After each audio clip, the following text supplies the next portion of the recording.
Ahí está. Ya, muy bien, hermanos. Entonces, entramos al libro de Shemot, ¿ya? Esta es la primera porción de Shemot, ya es la porción número 13, la parashá número 13 del estudio de la Torá, ¿cierto? Y lo más importante es que esta porción está muy conectada, ¿cierto?, a lo que estamos viviendo, ¿ya? Nosotros nos estamos preparando para el segundo éxodo, ¿ya? Para la segunda salida, ¿cierto? Y por lo tanto, vamos a ver que en este libro, ¿cierto? Vamos a comenzar a ver un poco cómo va a ser este proceso, lo que está ocurriendo. Podemos entender claramente de que el Señor nos está preparando para una salida, ¿cierto? Esa salida obviamente ya está relacionada con la segunda venida de nuestro Mesías, de Yeshua, y por lo tanto también nos habla de cómo nosotros vamos a vivir este tiempo, cómo tenemos que prepararnos y también todas las promesas y la confianza que debemos tener en nuestro Padre que nos va a proteger. Sabemos que Él está por sobre todas las cosas, Él está por sobre el príncipe de este mundo, está por sobre Faraón, y aunque Faraón se resista, ¿cierto? No le quedará otra que dejar salir al pueblo de Dios. Amén. Así que un poquito estamos también nosotros hoy día en este tiempo de opresión, estamos viviendo un poquito la mano del faraón, ¿cierto? Que se levanta contra los hijos de Dios, pero sabemos que en medio de esto, de esa opresión, el Señor nos va a fortalecer, nos va a levantar, nos va a multiplicar, ¿ya? Así que esta parachá es Shemot, ¿ya? Que significa nombres. Shem es nombre, Shemot es nombres, plural, ¿ya? Y esto nos vincula siempre, hermanos, con Israel, ¿ya? Una de las cosas que vamos a ver y vamos a entender, y bueno, ya hemos estado comprendiendo, ¿cierto? De que toda la escritura va alineada al propósito de Dios para su pueblo. Amén. Y ese pueblo es Israel. Amén. Eh, el Israel de Dios. Ahí están las porciones, ¿cierto? Éxodo del 1:1 al capítulo 6. Vamos aquí a tener un resumen, ¿cierto? De lo que es la primera liyá, que es lo que vamos a estar revisando hoy día. Eh, Éxodo 1 del 1 al 17. Dice, los hijos de Israel que fueron a Egipto son 12, cada uno con su familia. En total salieron 70 almas de los lomos de Jacob. Ya aquí vamos a ver siempre, hermanos, la figura de Israel, pero también de las 70 naciones. Por eso esas 70 personas las que entraron, 70 de la familia, que también representan las naciones, ¿cierto? Y que de esas naciones, de esos 70, salen 12. ¿Ah? Salen los 12 hijos de Jacob. Dice, Joseph muere y toda su generación. Los hijos de Israel aumentan mucho y la tierra se llena de ellos. Se levanta un nuevo rey en Egipto que no conoce a Joseph. El pueblo de Israel es más numeroso y más fuerte que el pueblo egipcio y por eso el faraón decide que tienen que proceder astutamente con ellos para que no se multipliquen y sean una amenaza en la guerra y se vayan. Pone capataces que los oprimen con duros trabajos, edifican las ciudades de Pitón y Ramsés, pero cuanto más los oprimen, más se multiplican. Los egipcios comienzan a temer a los hijos de Israel y amargan su vida, obligándolos a trabajar duramente. El rey de Egipto ordena a las parteras hebreas matar a los hijos varones recién nacidos, pero pueden dejar vivir a las hijas. Sin embargo, las parteras temen a Dios y no hacen caso al rey de Egipto. Amén. Entonces, un poquito acá vemos el panorama de esta primera aliyá, de este primer ascenso, ¿cierto? De esta parachá. Ahora vamos a leer ya el pasaje, vamos a leer el pasaje de esta porción y vamos a ir comentando, ¿cierto? Cada versículo o algunos de los más importantes, ¿ya? Ahí leemos entonces Éxodo 1 del 1 al 9, dice... Estos son los nombres, ahí está, Shemot, ¿cierto? De los hijos de Israel, que habiendo sido llevados a Egipto con Jacob su padre, entraron cada uno con su familia. Rubén, Simeón, Leví y Judá, Isaacar, Zabulón y Benjamín, Dan y Neftalí, Gad y Aser. Dice, pues José estaba en Egipto. Hay que considerar ahí, ¿cierto? También a Yosef, que sería el 12, y obviamente de Yosef vienen dos tribus, ¿ya? Efraín y Manasés, completando 13 tribus, ¿ya? 13 en total. Recuerden, siempre se hablan de 12, porque la 13, ¿cierto? Es un poco la de Leví, ¿ya? Después se toma la de Leví como una tribu sacerdotal, y por lo tanto no se considera dentro de la distribución de las tierras, si se recuerdan. Por lo tanto, siempre se hablan de 12 tribus, pero en la práctica eran 13, ¿ya?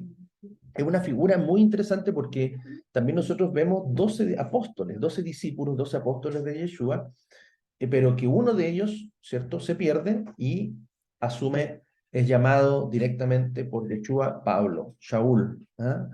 O Saulo, ¿ah? Y por lo tanto, ahí también vemos una figura de 13, pero que finalmente quedan 12, ¿ya? Es interesante eso, ahí lo vamos a ir viendo. Y dice, y murió José y todos sus hermanos y toda aquella generación. Pero los hijos de Israel fueron acrecentados y multiplicados y llegaron a ser numerosos y se fortalecían en extremo y se llenaba de ellos la tierra.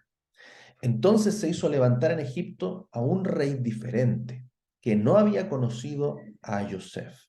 Y dijo a su pueblo, ciertamente el pueblo de los hijos de Israel es más numeroso y fuerte que nosotros. Vamos, procedamos contra él con astucia, no sea que siendo multiplicado, cuando llegue una guerra, se añada a quienes nos aborrecen y luche contra nosotros y se marche de esta tierra.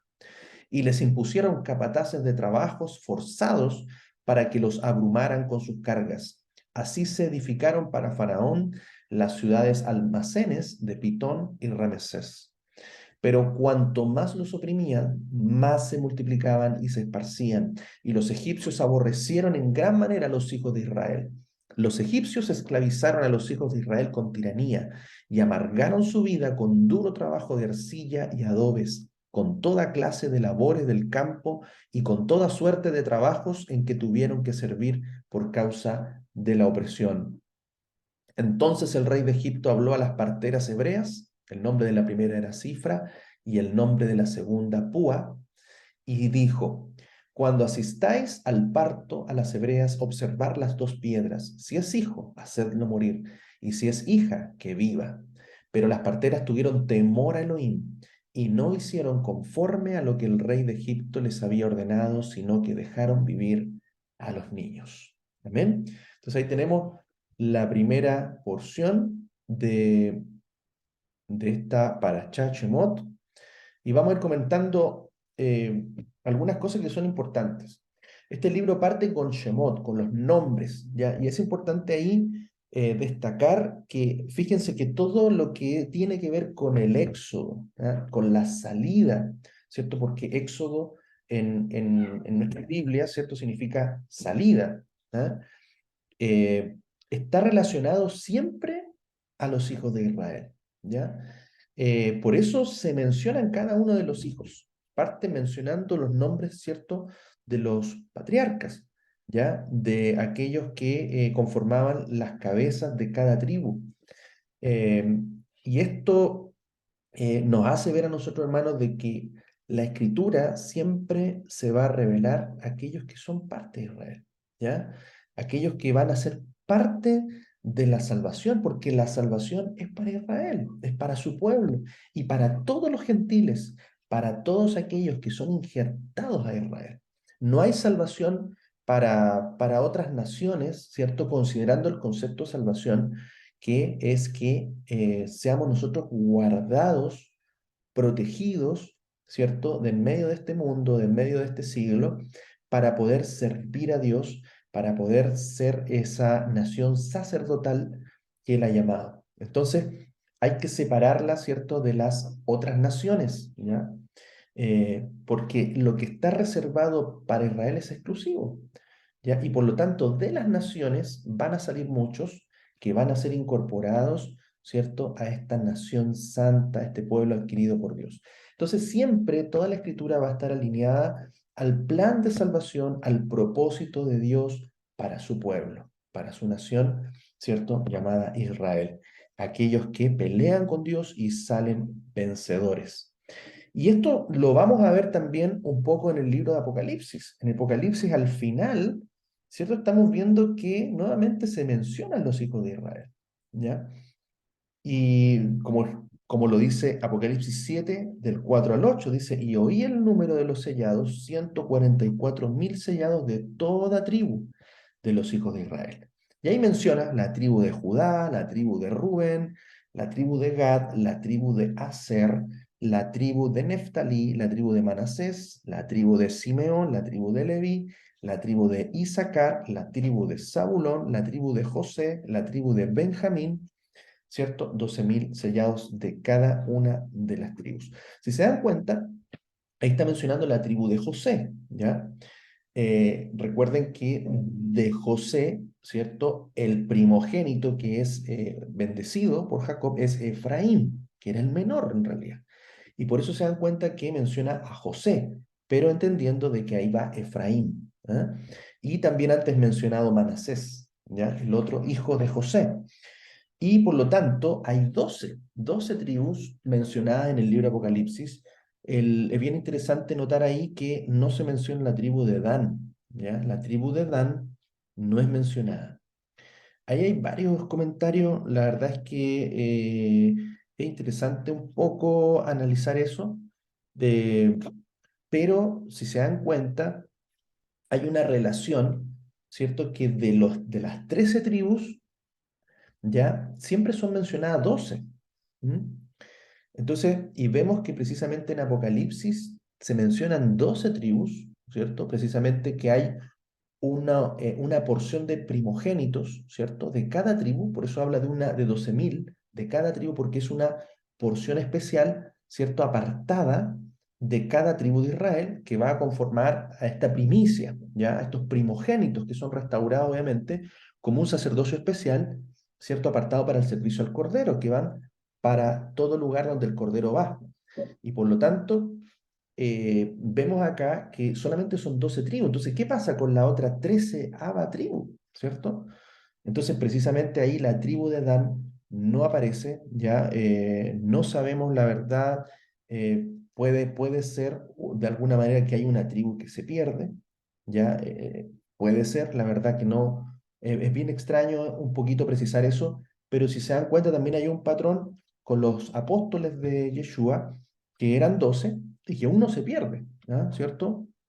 Judas, Judas Iscariote, ¿cierto? Que traiciona a Yeshua, se pierde. Y luego es sustituido por Yeshua, ¿cierto? Por el apóstol Pablo, donde es llamado directamente. Sabemos que también hay Matías, ¿cierto? Que también es escogido por los apóstoles, pero el llamado directo, ¿cierto? Y que era la característica de un apóstol, era que era llamado directamente, audiblemente, verbalmente, presencialmente por Yeshua. Es por eso que Yeshua se le aparece a Shaul, ¿ya? A Pablo, y lo llama directamente. ¿Mm?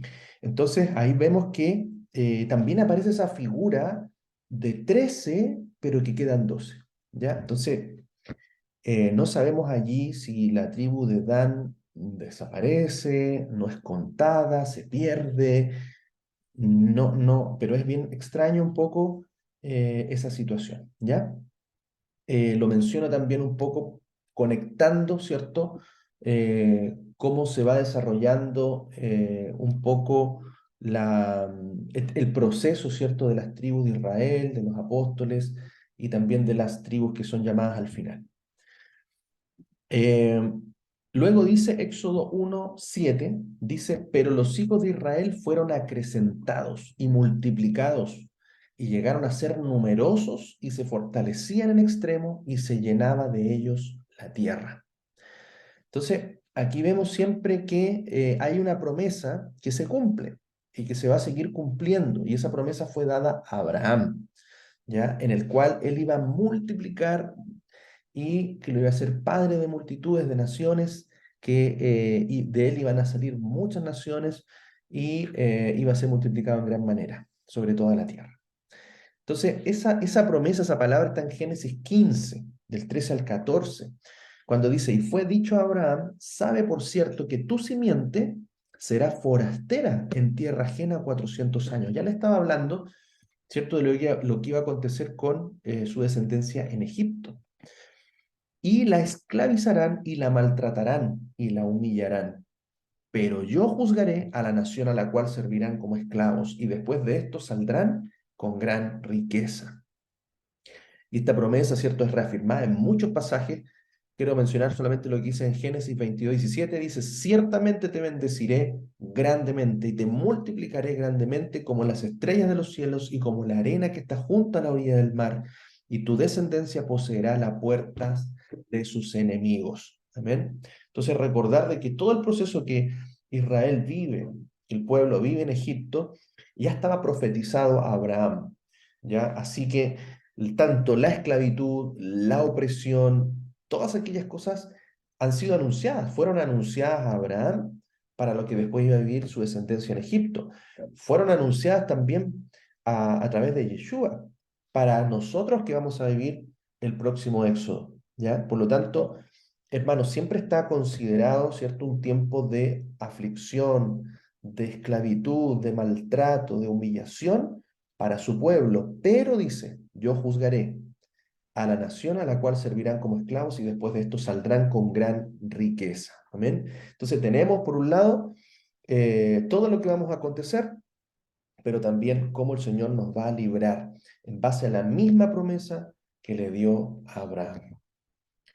Entonces, es importante mencionar que seremos un pueblo más numeroso y más fuertes, amén, porque el Espíritu de Dios, ¿cierto? El Ruach HaKodesh está en nosotros. Y eso a nosotros nos hace diferentes, eso a nosotros nos hace de estar llenos del espíritu de poder, como dice la palabra. No nos ha dado Dios espíritu de cobardía, sino de poder, de amor y dominio propio. Amén. Y por lo tanto, el príncipe de este mundo, el faraón de este mundo, hermanos, que está reinando, gobernando en este tiempo, tiene temor de los hijos de Dios. Y por eso se le va a levantar opresión, se va a levantar esclavitud, se va a levantar humillación, persecución, ¿cierto? Porque él sabe que finalmente el pueblo de Dios va a salir victorioso. Amén. Dice Éxodo 1:8, entonces se hizo levantar en Egipto a un rey diferente, que no había conocido a Yosef. Aquí cuando habla de un rey diferente, está hablando de un linaje diferente, de una dinastía diferente. Ya es interesante revisar, ¿cierto?, en la historia de Egipto, de que aparecen estos faraones, ¿cierto?, que se caracterizan por llevar una serpiente, ¿ya? Ustedes han observado ahí digamos, los atuendos que llevaban los faraones, ¿cierto? En muchos de ellos aparece una serpiente, hay una cobra. Y de alguna forma ese es un símbolo de esa famosa simiente de la serpiente que aparece en Génesis, ¿ya? Porque sabemos que estamos luchando, de alguna manera hay una guerra, ¿cierto?, en este tiempo, en este mundo, de dos simientes que quiere gobernar. Por lo tanto, vemos acá, es lo mismo que pasa en Egipto. Los faraones anteriores, y no todos los faraones llevaban ese símbolo, llevaban el símbolo de la serpiente. Hay otros atuendos de faraones anteriores, ¿cierto?, que no están relacionados con ellos. Hay que entender también de que Egipto o Mizraim, ¿cierto?, son descendientes de los hijos de Noé, de los 70 hijos, de los tres hijos de Noé, vienen las 70 naciones, y Egipto o Mizraim es una nación que sabemos que el padre Abraham estuvo en ella, Isaac también, ¿cierto?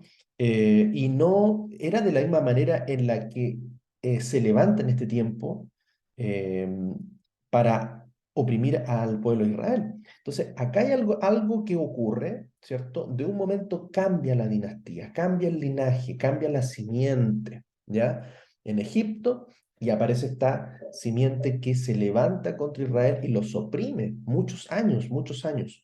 Entonces, también es interesante ver allí cómo en este tiempo también, hermanos, se está levantando una simiente gobernando la tierra, ¿cierto? Porque la tierra fue dada a Adán, pero sabemos que hay otra simiente que está gobernando, que se está levantando fuerte, ¿ya? De otro linaje, de otra dinastía, de otra simiente, y que está comenzando a oprimir y va a oprimir fuertemente al pueblo de Dios, ¿ya? Entonces aquí vemos también ese detalle que es importante mencionar para también entender un poco lo que está pasando en el mundo, ¿ya? Eh, si seguimos leyendo, Éxodo 1:9 dice, y dijo a su pueblo, ciertamente el pueblo de los hijos de Israel es más numeroso y fuerte que nosotros, ¿ya? Entonces hay que reconocer allí de que el príncipe de este mundo sabe que el pueblo que se está levantando hoy es un pueblo más fuerte y será más numeroso. Y hay temor, ¿cierto? Hasatán, él sabe y teme, ¿cierto? Porque el pueblo de Dios se levantará y él será destruido finalmente. Pero en este tiempo él va a oprimir, va a poner yugo, va a poner opresión, esclavitud, trabajos, todo lo que pueda hacer, ¿cierto? A través del sistema que se está levantando hoy en el mundo para que este pueblo no crezca. Pero la promesa es que vamos a ser multiplicados. Entonces dice acá, si lo vemos de una perspectiva profética, parece ser que este texto indica que el pueblo de Israel finalmente será mayor. Y esto es interesante, hermanos, porque efectivamente Israel estará en el centro de las naciones.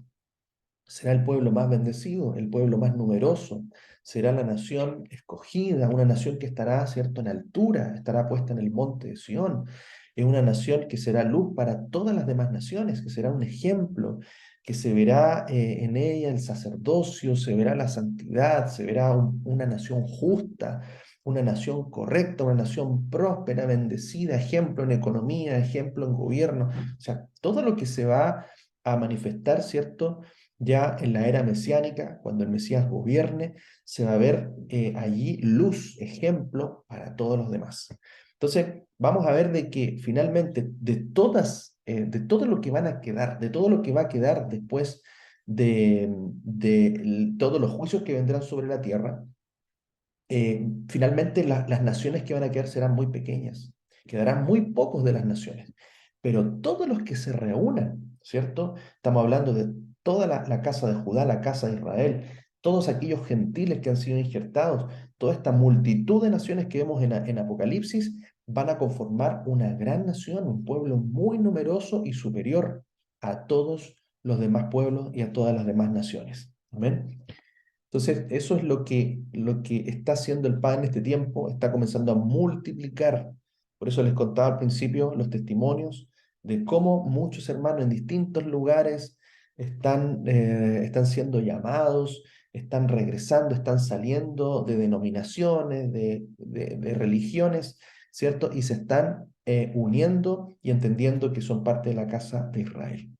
Las promesas están escritas, ¿cierto? En los profetas tenemos ahí Isaías 54:1, dice, alégrate estéril, la que no da luz, prorrumpe en júbilo y da voces, la que no tiene dolores de parto, porque más son los hijos de la desamparada que de la que tiene marido, dice Adonai. Entonces siempre acá vamos viendo un poco esa imagen de la mujer estéril, la mujer que en la casa de Israel, que no da luz, que fue desechada, que fue divorciada, pero que finalmente es la que más traerá hijos, ¿cierto? A través de Yeshua, que vino a buscar las ovejas perdidas de la casa de Israel, son millares, millares los que vienen, los que aparecen allí en Apocalipsis, y esta multitud de dónde viene, ¿cierto? Lo comentábamos en la paracha anterior, precisamente son toda esa descendencia multitudinaria de la casa de Israel, amén, de la desamparada, amén,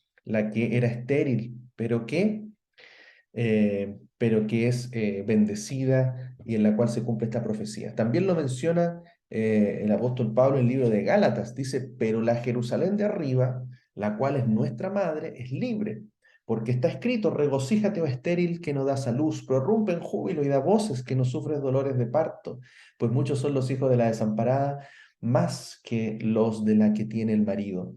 Así que vosotros, hermanos, como Isaac, sois hijos de la promesa. Entonces acá haciendo una analogía, ¿cierto? De alguna manera entre las dos mujeres, ¿cierto? De Abraham, ¿cierto? Por un lado teníamos a Agar, ¿cierto? Y de Agar, Ismael. Teníamos también por otro lado a Sara, Sarai, y a Isaac. Entonces teníamos a la estéril, ¿cierto? Que no podía tener hijos, pero que habla que de Isaac viene la descendencia, la promesa, ¿cierto? Abraham toma a Agar, ¿cierto? A través de la orden de Sara para tener el hijo de la promesa, pero en realidad no era de la que podía dar a luz, sino que de la estéril era la descendencia que él iba a tomar. Entonces siempre el apóstol Pablo dando una analogía, también hablando de la Jerusalén celestial, la Jerusalén de arriba, y no la Jerusalén terrenal, ¿ya? Porque la Jerusalén terrenal, ¿cierto? Representaba, ¿cierto? Un poco la obra en la carne, ¿cierto? La descendencia carnal, la descendencia física, pero la Jerusalén de arriba habla de los hijos de la promesa, ¿ya? La Jerusalén celestial. Entonces, mucha analogía ahí que el apóstol Pablo va mencionando, dándonos a entender también cómo será esta gran multitud que vendrá dentro de la descendencia. Ahora, interesante también, si seguimos avanzando en el texto, dice, vamos, dice Faraón, procedamos contra él con astucia, no sea que siendo multiplicado, cuando llegue una guerra, se añada a quienes nos aborrecen y luche contra nosotros y se marche de esta tierra. Y les impusieron capataces de trabajo forzados para que los abrumaran con sus cargas. Así se edificaron para Faraón las ciudades de almacenes de Pitón y Ramesés. Entonces, importante, Faraón vendrá con astucia. Por eso la palabra dice que Satanás anda como león rugiente, buscando a quien devorar, con astucia.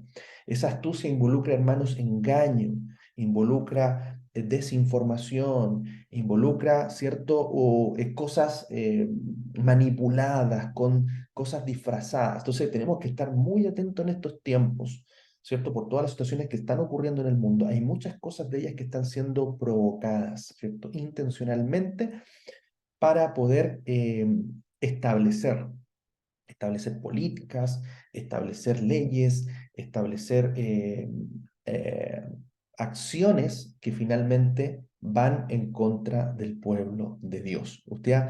Usted puede ver cómo las noticias, ¿cierto? Y hay mucha información de las cosas que están pasando en el mundo y las cosas que se vienen, ¿cierto? Hay que estar preparado porque sabemos que esto no va a ser fácil. Probablemente se venga cosas un poquito mayores o peores, ¿cierto? De las que ya han ocurrido, pero también va a venir una presión con astucia, ¿cierto? Para destruir, para eliminar, para que muchas personas mueran, ya puedan quedar enfermas o sujetas, ¿cierto? A montones de efectos adversos.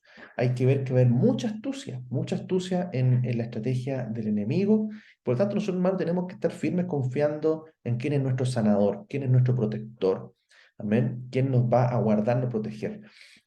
Nosotros no seguimos al mundo, no seguimos al faraón de este mundo, y por lo tanto nuestra confianza tiene que estar plenamente en él, aunque venga otro virus, aunque venga, porque ya por ahí, ¿cierto? Sabemos que se está hablando de virus peores, y la verdad es que eso, hermano, no debe ser una novedad para nosotros, ¿ya? Las cosas van a ser así, nosotros tenemos que estar preparados para eso, estar preparando en estos tiempos, en estos años, porque el enemigo va a querer establecer un régimen, un sistema de control, de opresión, ya que finalmente se va a tornar en contra, es para tornarse en contra del pueblo de Dios. Todo el sistema del mundo, ya del orden mundial, de todas las cosas que se van a levantar, van a ir siempre en contra de la Torá y en contra del pueblo de Dios. Ese es el objetivo del enemigo, destruir al pueblo de Dios. Faraón no quería destruir Egipto. Faraón no quería destruir a los suyos, Faraón quería destruir al pueblo de Israel, al pueblo de Dios. Y por lo tanto vamos a ver que en medio de todas estas estrategias, ¿cierto? Con astucia, siempre el objetivo va a ser destruir al pueblo de Dios, tanto a Israel, ¿cierto? Como a la descendencia, que estamos nosotros en todas las naciones. Así que tener cuidado con esto, orando, velando, ¿cierto? Para no caer en el engaño, para no caer en las mentiras del enemigo. Amén. Y recuerde, ¿cierto? La palabra nos habla de más opresión, más multiplicación. Más serán los hijos de la Jerusalén celestial que los hijos de este sistema mundial. Éxodo 1 del 12 al 13 dice, pero cuanto más los oprimían, más se multiplicaban y esparcían. Y los egipcios aborrecieron en gran manera a los hijos de Israel. Mire, Los egipcios esclavizaron a los hijos de Israel con tiranía. Amén. El Señor nos advirtió, Yeshua, el mundo los aborrecerá.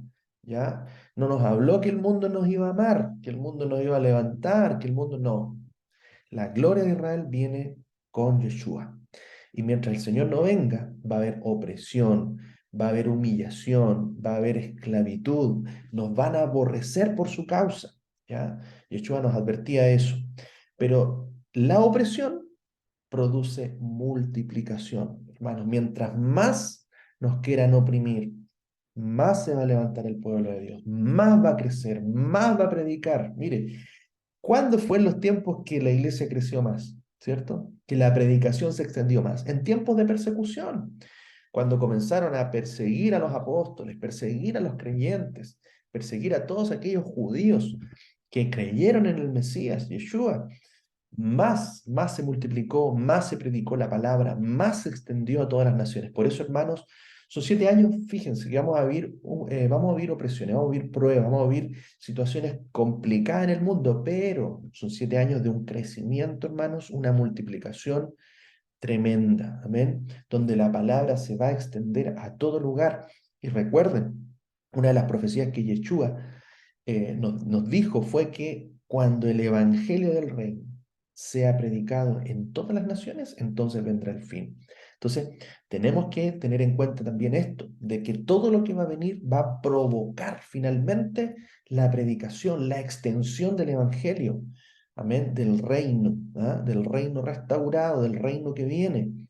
¿Para qué? Para que todas las naciones puedan conocer y todos aquellos que están en las naciones vengan y formen parte de esta nación santa, este pueblo que el Señor ha llamado. Amén. Así que todo está alineado a las profecías, todo está alineado a un cumplimiento, a un propósito, y nosotros tenemos que confiar en esa palabra, tenemos que confiar en esa promesa, tenemos que fortalecernos, tenemos que prepararnos. Vendrá opresión, vendrán pruebas, vendrán situaciones como lo hemos estado viendo en los testimonios, pero más multiplicación, más bendición y más victoria va a venir sobre nosotros. Amén. Dice Pablo a Timoteo en la segunda carta, dice, si todos los que quieran vivir piadosamente en el Mesías Yeshua padecerán persecución. Por su parte, los hombres malos y embaucadores irán de mal en peor, engañando y siendo engañados. Pero tú, dice, persiste en lo que aprendiste y fuiste persuadido, sabiendo de quiénes aprendiste, ya que desde niñito conoces las sagradas escrituras, las cuales pueden hacerte sabio en la salvación que por la fe hay en el Mesías Yeshua. Amén. Esto le decía Pablo a Timoteo. Dice que todos los que quieran vivir, ¿cierto? En justicia, en rectitud, obedientes a la Torá, ¿cierto? Padecerán persecución, ¿ya? El mal se aumentará, los hombres malos irán de mal en peor, engañando y siendo engañados. ¿M? Pero tú, diferente, ¿ah? Persiste, persevera, dice en lo que aprendiste, porque conoces las sagradas escrituras. Cuando Pablo le estaba hablando a Timoteo y le estaba diciendo esto, le estaba escribiendo esta carta, ¿cierto? Y no estaba escrito el Nuevo Testamento, no estaba escrito todavía quizás las otras cartas de Pablo, no estaban escritos, ¿cierto? El libro Apocalipsis, no estaba escrito, ¿cierto? El libro de los Hechos, fíjense, los Evangelios se escribieron posteriores, ¿ya? Y por lo tanto, vemos de que la escritura, ¿cierto? En la cual Timoteo tenía que perseverar, era lo que llamamos el Antiguo Testamento, o la Tanaj, ¿cierto? La Torá, los profetas y los escritos. Esa era la escritura que ellos tenían en ese momento. ¿Ya? Entonces, qué interesante eso, hermanos, que perseveremos en la Torá, perseveremos en lo escrito. Hoy día tenemos el nuevo, mayor revelación, mayor entendimiento, mayores palabras, ¿cierto? Del apóstol Pablo, de los evangelios, de los profetas, ¿cierto? Que escriben también libros de Revelación, Apocalipsis. Tenemos todo eso hoy día con mayor entendimiento, ¿cierto? Podemos conectar que la escritura es una sola. Pero es interesante entender que el fundamento, la base que le estaba hablando Pablo a Timoteo a que permaneciera firme, era la Tanaj. Y en eso estaba la Torah. Entonces, qué interesante también es eso, ¿ya? Entender de que si vivimos, ¿cierto?, fieles a Yeshua, fieles a sus mandamientos, fieles en la fe a Él, vamos a tener persecución. Amén. Lucas 6, 26 al 28 dice, ay, cuando todos los hombres digan bien de vosotros, mire, lo está advirtiendo Yeshua, porque así hacían sus padres con los falsos profetas. Pero a vosotros, los que oís, digo, amad a vuestros enemigos y haced bien a los que os aborrecen, bendecid a los que os maldicen, orad por los que os maltratan. Fíjense lo que está advirtiendo Yeshua, que hay cuando hablen bien. O sea, no, hermanos, si hablan bien de nosotros, preocupémonos. Si el mundo habla bien de nosotros, preocupémonos, porque estaríamos siendo falsos profetas. Amén. Al contrario, cuando nos persigan, cuando nos aborrezcan, cuando nos maldigan, cuando nos maltraten, ¿qué tenemos que hacer? Amarlos, hacerles bien, bendecirlos y orar por ellos. Miren la actitud que nos está pidiendo a nosotros. Siempre una conducta, no podemos justificar malas acciones de otros que hacen malas acciones, sino que tenemos que nosotros tener una actitud diferente, siguiendo las enseñanzas de Yeshua para nosotros. Amén. Así que no nos sorprendamos de las cosas que nos están sucediendo o nos van a suceder, porque ya está todo escrito y Yeshua mismo nos advierte de esto. Vemos en Hechos también, Hechos 8, 1 y 4 dice, Saulo, Shaul, estaba consintiendo en su asesinato, estamos hablando de Esteban, y en aquel día hubo una gran persecución contra la iglesia en Jerusalén, y excepto los apóstoles, todos fueron esparcidos por las regiones de Judea y de Samaria. Pero los que habían sido esparcidos fueron anunciando la buena noticia de la palabra. Entonces ahí vemos mayor opresión, mayor multiplicación. Amén. Mayor crecimiento vendrá. Dice que fueron esparcidos por todas las regiones, ¿cierto? Lo único que se quedaron allí fueron los apóstoles en Jerusalén, pero a medida que se esparcían, fueron anunciando la buena nueva de la palabra. Amén. Esta buena noticia, hermanos, es lo que nosotros hemos estado aprendiendo. Esas son las buenas nuevas del Evangelio. Son las buenas noticias, ¿ya?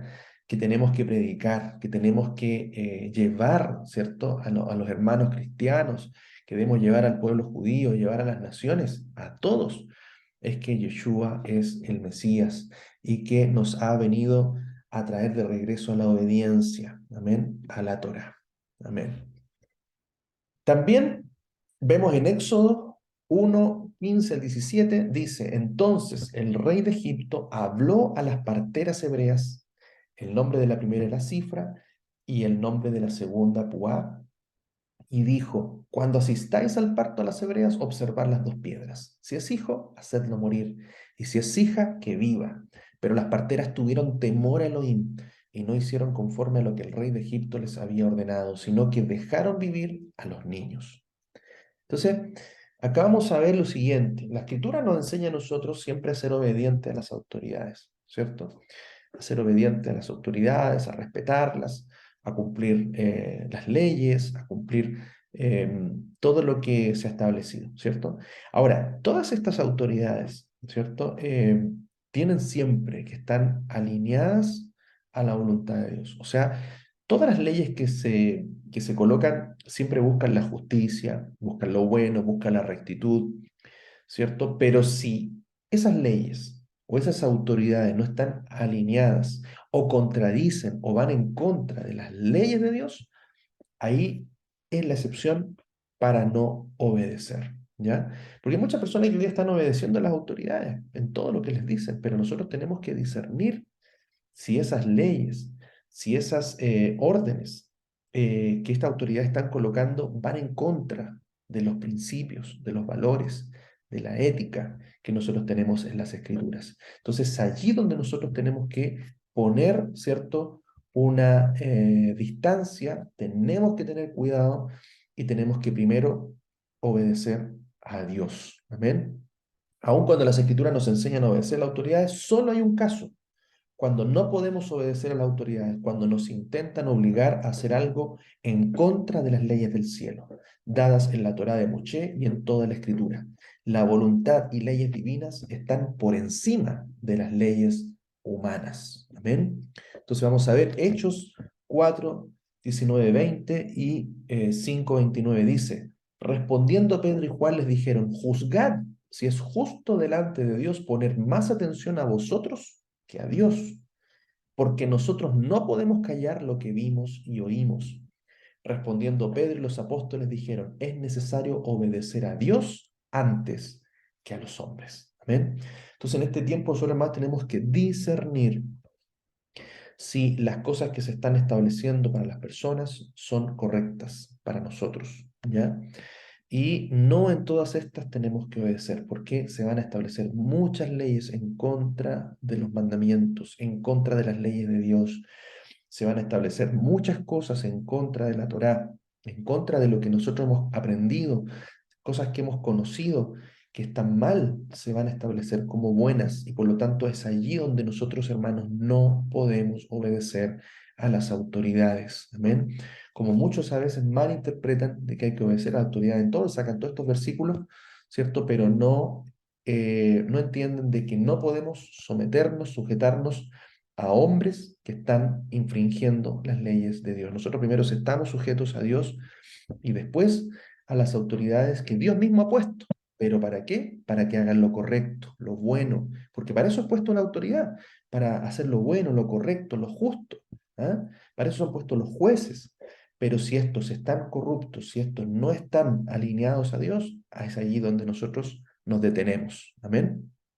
Así que, terminando con esto, dice, las parteras temieron a Dios, que había dictado que es malo matar a un ser humano. El mandamiento del rey de Egipto se rebeló contra la ley divina, por lo tanto las parteras no tenían ninguna obligación a obedecer al rey. Hay que temer más a Dios que a los hombres. Mateo 10:28, no temáis a los que matan el cuerpo y no pueden matar el alma. Temed más bien al que puede destruir el alma y el cuerpo en la gehenna. Amén.